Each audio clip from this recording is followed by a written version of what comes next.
Imagine being the first man in history to rule all of China. That was Qin Shi Huang, a name that still echoes after 2,000 years. He rose from the kingdom of Qin, crushed 6 rival states, and declared himself the first emperor. To defend his empire, he began building what would later become the Great Wall of China. To protect his legacy, he ordered a massive underground army of more than 8,000 clay soldiers, the terracotta warriors, each one unique. But Qin Shi Huang was not just a builder, he was a controller. He burned books, buried scholars, and ruled with absolute power, believing fear was the key to unity. And yet, for all his greatness, he was haunted by one weakness: the fear of death. He sent ships across the seas, searching for a magic elixir of immortality. Ironically, those so-called potions may have poisoned him. The first emperor died at just 49. So who was Qin Shi Huang?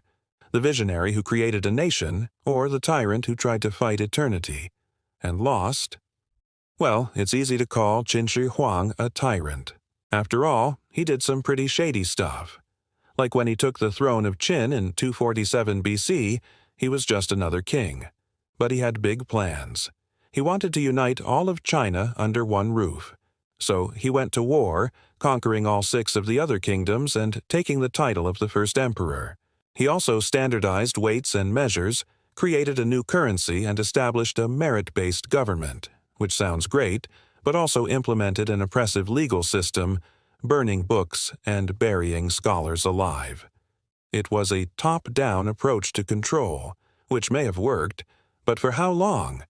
You see, despite his many accomplishments, Emperor Qin was a man on edge.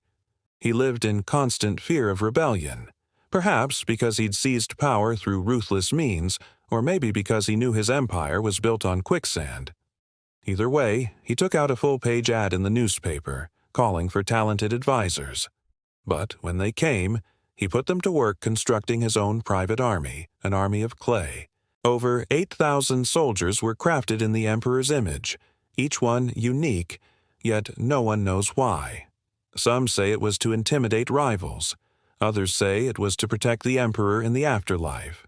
But one thing's for sure, no army in the world looked like this. The terracotta army is just one of over 100 wonders hidden beneath the sands of time.